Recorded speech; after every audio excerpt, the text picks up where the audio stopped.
Jaksa Penuntut Umum atau JPU menghadirkan ayahanda David Ozora, Jonathan Latumahina, sebagai saksi dalam persidangan Mario Dendi Satrio pada hari ini, Selasa 13 Juni 2023. Selain Jonathan, JPU juga menghadirkan 3 saksi lain yakni teman David beserta kedua orang tuanya.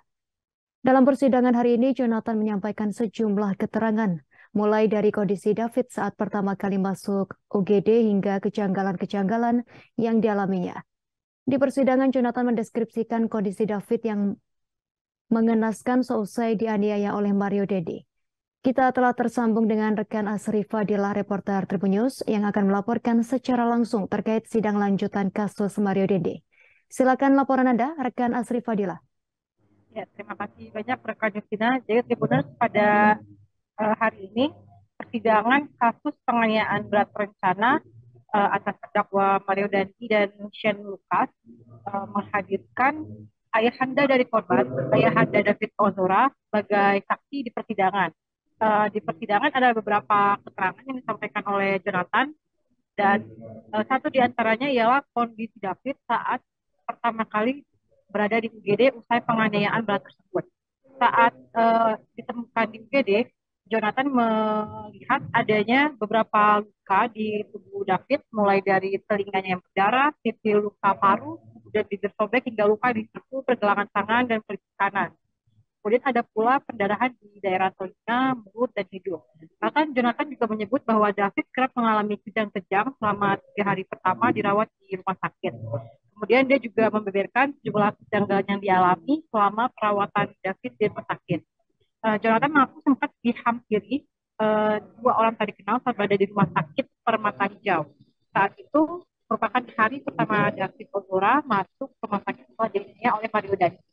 2 orang tersebut mengaku sebagai keluarga dari Mario Dandi. Keduanya kemudian memaksa agar David Ozora dipindahkan perawatannya ke rumah sakit lain. Alasannya rumah sakit lain dianggap lebih baik dan lebih mumpuni untuk perawatan David.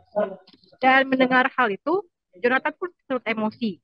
Dia mengatakan tak ingin diatur-atur oleh orang yang tidak dikenal.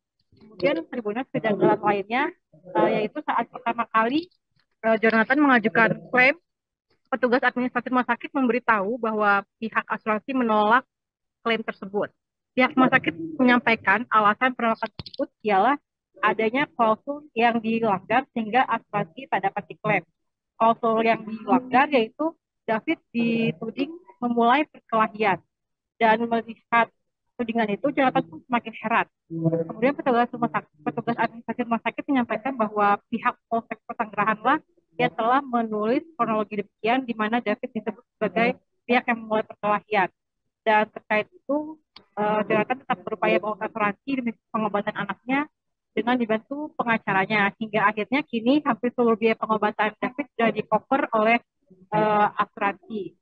Dan kejanggalan lainnya yang ditemukan oleh Jonathan itu adalah mobil Rubicon milik Mario Dandi digunakan oleh pihak Polsek Pesanggerahan untuk menjemput AGH yang saat itu masih berstatus sebagai saksi, dan bahkan ketika kembali ke Polsek Pesanggerahan, mobil Rubicon tersebut telah berganti plat. Dan demikianlah kira-kira beberapa keterangan yang disampaikan oleh Jonathan Latumahina dalam persidangan, dan hingga kini pemeriksaan terhadap Jonathan Latumahina masih berlangsung di dalam ruang sidang. Dan setelah itu pemeriksaan akan dilanjutkan dengan teman David yang berinisial R beserta kedua orang tuanya. Teman David tersebut akan memberikan keterangan sebab rumahnya menjadi tempat kejadian penganiayaan oleh Mario Dandi. Demikian yang kiranya dapat disampaikan langsung dari Pengadilan Negeri Jakarta Selatan. Tribuners, selanjutnya saya kembalikan ke studio.